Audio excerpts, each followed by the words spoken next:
Afghanistan hates Pakistan. आज पाकिस्तान को भारत से कम और अफगानिस्तान से ज्यादा डेंजर है। एक गलत मूव और पाकिस्तान पूरी तरह से डिस्ट्रॉय हो सकता है। Let me explain. अफगानिस्तान और पाकिस्तान के बीच जंग होने वाली है। ये वीडियोस देखिए। कुछ ही दिनों पहले ये वीडियोस ट्विटर पर वायरल हुए। तालिबान और अफगानिस्तान की आर्मी पाकिस्तान बॉर्डर की तरफ डिप्लॉय हो रहे हैं, वो सारे वेपन्स के साथ जो यूएसए उनके लिए छोड़कर गया था। क्या ये एक नया फुल स्केल कॉन्फ्लिक्ट होने वाला है? अफगानिस्तान पाकिस्तान को अपना एनिमी क्यों मानता है? इस पूरे कॉन्फ्लिक्ट से भारत को क्या फर्क पड़ता है? चलिए जानते हैं आज के इस वीडियो में। ये है हमारी सीरीज पाकिस्तान एक्सप्लेन, जहां हम हमारे प्यारे नेबर की इकोनॉमी और प्रॉब्लम्स के बारे में समझने की कोशिश करेंगे। अगर आपको हमारा ये एफर्ट अच्छा लगता है तो प्लीज चैनल को सब्सक्राइब कर दीजिए। आप में से 70% लोगों ने अभी भी उस सब्सक्राइब बटन पर क्लिक नहीं किया है। नए साल में हमें मोटिवेशन देने के लिए ये एक छोटी सी रिक्वेस्ट है। Chapter 1, why are they fighting now? दिसंबर 2024 में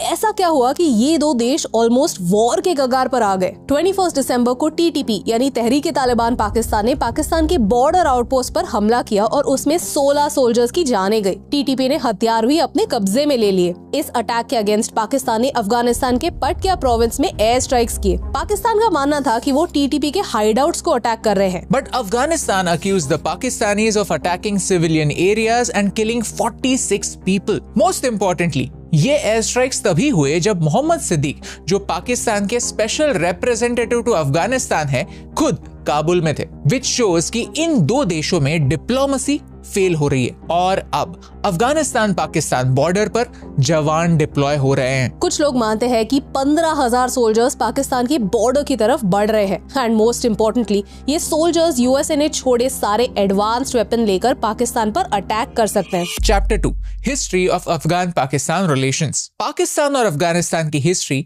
हॉट एंड कोल्ड रही है, जो कभी एक दूसरे के फ्रेंड्स होते हैं और कभी जानी दुश्मन। There is no middle ground. जैसे भारत और पाकिस्तान के बीच कॉन्फ्लिक्ट्स मेजरली कश्मीर को लेकर होते हैं, वैसे ही अफगानिस्तान और पाकिस्तान की कॉन्फ्लिक्ट्स डुरांड लाइन और majorly federally administered tribal area और फाटा रीजन को लेकर होते हैं। डुरांड लाइन कॉन्फ्लिक्ट क्या है और उसके पीछे का लॉजिक क्या है, उसे समझने के लिए हमें इतिहास के पन्ने पलटने होंगे और एक इम्पोर्टेंट कॉन्सेप्ट समझना होगा, कॉल्ड स्फीयर ऑफ इन्फ्लुएंस। दो देशों ने अपने स्फीयर ऑफ इन्फ्लुएंस को मेंटेन करने के लिए इस रीजन में परमानेंट कॉन्फ्लिक्ट्स बना दिए। स्फीयर ऑफ इन्फ्लुएंस यानी एक एरिया जहां एक देश एक्सक्लूसिविटी मेंटेन करता है, यानी इस एरिया में सिर्फ उस देश का कंट्रोल है। वैसे तो आज के सिविलाइज्ड वर्ल्ड में बॉर्डर्स हैं to enforce this sphere of influence, लेकिन कॉलोनियल पावर्स एक रेस में थे कि पूरी दुनिया के कितने हिस्से वो खुद कंट्रोल कर सकते थे, और इसमें सामना हुआ इंपीरियलिस्ट रशिया और एक्सपांशनिस्ट ब्रिटिश एम्पायर का।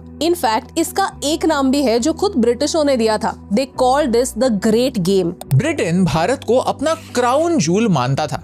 ऑब्वियसली उन्होंने क्राउन जूल्स तो हमसे ही चुराए थे और बाकी भी बहुत कुछ चुराया था, तो हम उनके लिए एक प्राइस तिजोरी से कम नहीं थे। रशिया अपना एम्पायर धीरे धीरे बढ़ा रहा था और उन्होंने सेंट्रल एशिया के रीजन्स अपने कंट्रोल में ले लिए थे, और रशियन एडवांसेस को रोकने के लिए ब्रिटिशों ने ट्रेड रूट्स एस्टैब्लिश किए थे ताकि रशियंस को नेवल एक्सेस ना मिले। इसी बीच उन्हें अपने क्राउन जूल यानी भारत को रशिया से बचाना था, लेकिन कैसे? अफगानिस्तान को अपने कंट्रोल में लेके। अफगानिस्तान को अपने कंट्रोल में लेने के लिए ब्रिटिश ने 4 वॉर्स लड़े, लेकिन वो उन सब वॉर्स में हार गए। उस समय के पंच मैगजीन ने ये कार्टून भी छापी। अफगानिस्तान का अमीर रशियन बेयर और ब्रिटिश लायन के बीच अटका हुआ है, और इस कॉन्टेक्स्ट में 1893 में डुरांड लाइन एग्रीमेंट साइन हुई अमीर अब्दुल रहमान और मोर्टिमर ड्यूरांड के साथ, जिसने मेजरली अफगानिस्तान को एक बफर स्टेट की तरह एस्टैब्लिश किया। अफगानिस्तान ने प्रेजेंट डे पाकिस्तान के फाटा रीजन के कुछ एरियाज पर अपना कंट्रोल रिलीज किया,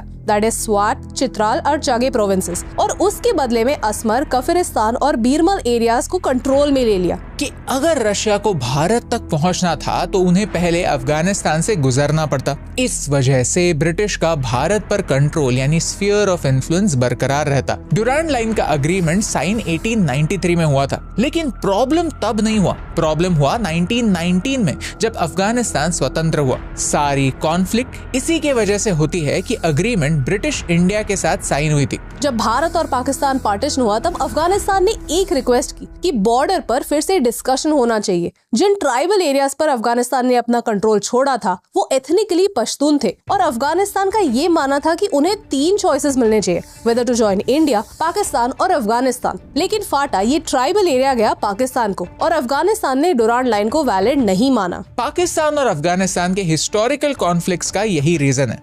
आई फील दुनिया में आधे से ज्यादा कॉन्फ्लिक्ट्स ब्रिटिशों की वजह से ही है। अगर आप मेरे इस स्टेटमेंट से अग्री करते हैं तो एक लाइक तो बनता है बॉस। इन 2 देशों के मॉडर्न कॉन्फ्लिक्ट्स का रीजन कुछ और ही है। Chapter 3 modern day conflict. Fast forward to 1979 जब कोल्ड वॉर फुल फ्लेज चालू था। सोवियत रशिया और यूएसए अपने स्फीयर ऑफ इन्फ्लुएंस को दुनिया भर में स्प्रेड कर रहा था। कुछ देश सोवियत रशिया को सपोर्ट करते और कुछ देश कैपिटलिस्ट अमेरिका को। और इस बीच अपनी सुपीरियरिटी जताने के लिए अमेरिका और यूएसएसआर के बीच कई कॉन्फ्लिक्ट्स हुए। 1978 में सोवियत रशिया की मदद से अफगानिस्तान के प्रेसिडेंट को गिराया गया और एक सोवियत फ्रेंडली लीडर को पावर में लाया गया। इसको काउंटर करने के लिए 1978 से ही CIA ने लोकल मुजाहिदीन या रेबेल्स को ट्रेन करना शुरू किया। यही रेबेल्स बने तालिबान। इन रिबेलियंस को दबाने के लिए सोवियत रशिया ने 1979 में अफगानिस्तान को इन्वेड किया और सोवियत अफगान वॉर शुरू हुआ। यूएसए और सऊदी अरेबिया तालिबान यानी रेबल्स को बैक कर रहे थे और इसी बीच इस कॉन्फ्लिक्ट में पाकिस्तान उतरा। यूएसए को अफगानिस्तान तक अगर वेपन्स पहुंचाने थे या फिर कोई रिलीफ मटेरियल तो उनके पास जाने के 3 रास्ते थे। या तो वो ईरान से जा सकते थे या फिर सेंट्रल एशिया से या फिर पाकिस्तान से। लेकिन यूएसए और ईरान की बनती नहीं थी और सेंट्रल एशिया पूरी तरह से यूएसएसआर के कंट्रोल में था। इनफैक्ट यूएसएसआर ही था। तो बचा एक ही देश और वो है पाकिस्तान। पाकिस्तान ने ऑन देयर पार्ट इस मौके का पूरा फायदा उठाया। यूएसए की मदद के एक्सचेंज में उन्होंने उनसे मिलिट्री इक्विपमेंट खरीदा, उनसे पैसे मांगे एड के तौर पर एंड मोस्ट इम्पोर्टेंटली उनके एंटी इंडिया सेंटिमेंट्स यूएसए ने अलाउ किए। नॉट ओनली दैट, पाकिस्तान जब अपनी एटॉमिक बॉम्ब बना रहा था वो यूएसए को पता था लेकिन उन्होंने उसे इग्नोर किया क्योंकि उनके अफगानिस्तान में इंटरेस्ट ज्यादा थे। पाकिस्तान के न्यूक्लियर बॉम्ब की कहानी बहुत ही रोचक है जिसे हमने इस वीडियो में एक्सप्लेन किया है। सो बेसिकली पाकिस्तान एक यूएस प्रॉक्सी बना टू ट्रांसफर मटेरियल टू तालिबानी rebels and eight the same time Pakistan अपनी अलग गेम खेलने लगा which is called strategic depth. Pakistan के स्ट्रेटेजिक डेप्थ पॉलिसी ये कहती है कि अफगानिस्तान पाकिस्तान के लिए एक रेस्टिंग ग्राउंड है इन केस वो भारत पर फिर से अटैक करे तो। वो इस पॉलिसी के थ्रू अफगानिस्तान में अपना कंट्रोल बनाना चाहते थे ताकि वो उनका उपयोग कर सके, उन्हें मैनिपुलेट कर सके to fight against India. Basically Pakistan अपने एफर्ट से यही चाहता था कि वो अफगानिस्तान को एक मिलिट्री एसेट की तरह यूज करे। इसी के चलते उन्होंने अफगानिस्तान के लोकल इश्यूज में मेडल करना स्टार्ट किया while at the same time ignoring Pashtuni locals in Pakistan जो आज के कॉन्फ्लिक्ट की जड़ है। और इसी रीजन से अफगानिस्तान के लोग आज भी पाकिस्तान से नफरत करते हैं क्योंकि पाकिस्तान की लीडरशिप ने अफगानिस्तान को सिर्फ और सिर्फ यूज किया है। आपको क्या लगता है, क्या पाकिस्तान के लिए अफगानिस्तान की ये हेट वैलिड है? हमें कमेंट्स में बताइए। Chapter 4 Why TTP hates Pakistan. TTP का मतलब तहरीके तालिबान पाकिस्तान, यानी ये पाकिस्तान का तालिबान है। ब्रिटिश के पार्टीशन लाइन की वजह से पाकिस्तान और अफगानिस्तान की पाश्तून कम्युनिटी को भी 2 देशों में डिवाइड कर दिया गया था। पाकिस्तान में पाश्तूनी लोग majorly north west frontier province और खैबर पख्तूनख्वा में हैं, जो अफगानिस्तान को बॉर्डर करता है। टीटीपी की शुरुआत 2002 साल में हुई जब पाकिस्तान ने फाटा या फेडरली एडमिनिस्टर्ड ट्राइबल एरियाज में मिलिट्री एक्सकर्शंस करना स्टार्ट किया था। TTP was formed as a resistance to the Pakistani state in 2007 और उन्होंने फाटा एरिया में अपना पूरा कंट्रोल जमा लिया। TTP को 2008 में ही पाकिस्तान ने बैन कर दिया और यूएसए ने 2010 में बैन कर दिया। 2011 में कनाडा और ब्रिटेन ने भी TTP को बैन किया। पाकिस्तानी तालिबान और TTP का ऑब्जेक्टिव है पाकिस्तानी स्टेट को एलिमिनेट करना और पूरे पाकिस्तान में शरिया लॉ लाना। To achieve their objective TTP Pakistan में 2007 से ही कई टेरर अटैक्स करता आया है, चाहे वो मिलिट्री बेसिस को अटैक करना हो या फिर स्कूल्स को अटैक करना। पाकिस्तान की मिनिस्ट्री ऑफ इंटीरियर कहती है कि 2024 में ही TTP 1500 वायलेंट इंसिडेंट्स के लिए रिस्पॉन्सिबल था। इन सारे इंसिडेंट्स में 924 लोगों की जानें गई, including law enforcement and civilians too. Chapter 5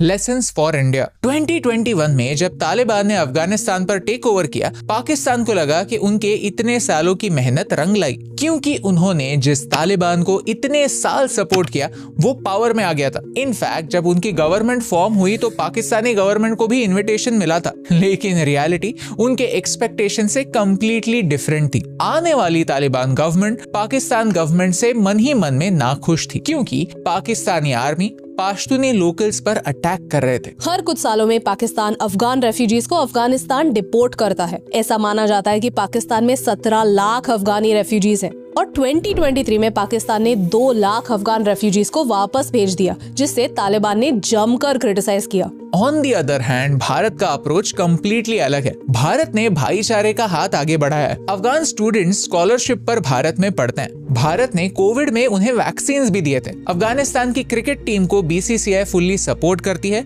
और उन्हें इंडियन स्पॉन्सर्स भी मिलते हैं। हम उन्हें गेहूं भेजते हैं, पानी भी भेजते हैं। इसी वजह से अगर आप कोई भी ऑनलाइन व्लॉग देखे तो अफगानी लोकल्स हमेशा भारत को अपना दोस्त ही मानते हैं, भारत को क्रिकेट में सपोर्ट करते हैं और टूरिस्ट को अपना देश गर्व से घुमाते हैं। अगर पाकिस्तान और अफगानिस्तान फुल फ्लेजेड कॉन्फ्लिक्ट में उतर आते हैं तो शायद जो इंसर्जेंसी पाकिस्तान आज जम्मू में और पंजाब में कर रहा है वो कम हो सकता है। शायद अगर पाकिस्तान का वेस्टर्न बॉर्डर इनसिक्योर हो गया तो वो बांग्लादेश रूट से भारत को इनस्टेबलाइज करने पर उतना ध्यान नहीं दे पाएंगे। But these are all what ifs. मैंने एक बहुत इंटरेस्टिंग आर्टिकल पढ़ी रिटन बाय पाकिस्तानी, जो पाकिस्तान और अफगानिस्तान के प्री तालिबान रिलेशंस को एक्सप्लेन करता है। That Afghanistan never wanted to be a neighbour with India on religious grounds. उन्हें पाकिस्तान के साथ बॉर्डर शेयर करना भारत के साथ बॉर्डर शेयर करने से ज्यादा एक्सेप्टेबल लगता था। एंड इन फैक्ट 1965 एंड 1971 के वॉर्स में अफगानिस्तान ने पाकिस्तान को सॉफ्ट सपोर्ट भी दिया था बाय सेइंग कि हम कोई बॉर्डर अटैक नहीं करेंगे,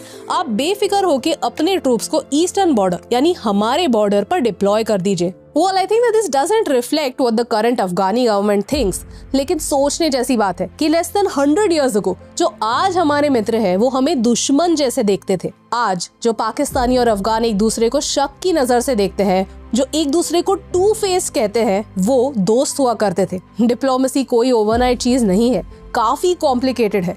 रिश्ते निभाना एक टाइम कंज्यूमिंग प्रोसेस है। हमें एज अ सिटीजन्स यही समझना होगा कि हम पर ये संस्कार है कि सबके साथ अच्छा बनो, अच्छा करो, अच्छे कर्म करो तो अच्छा फल पाओगे। और ये हमारे भारतीय नागरिकों के रिलेशन में सच ही है। लेकिन ये मोरालिटी, ये एथिक्स इंटरनेशनल रिलेशंस में एक लिमिट तक ही हम निभा सकते हैं। हमें ये याद रखना ही होगा कि सारे देश, सारे दोस्त जब समय आएगा तब अपने अपने इंटरेस्ट ही चुनेंगे और अपने रिलेशंस बनाने के लिए दूसरे देशों को दगा भी देंगे, अपने दोस्तों को भी। अगर आपको इस वीडियो से कुछ नया सीखने मिला तो उस लाइक बटन को प्रेस कर दीजिए, क्योंकि in geopolitics there are no permanent friends, only temporary interest. और यही इंपॉर्टेंट बात आप तक पहुंचाने से मुझे फर्क पड़ता है।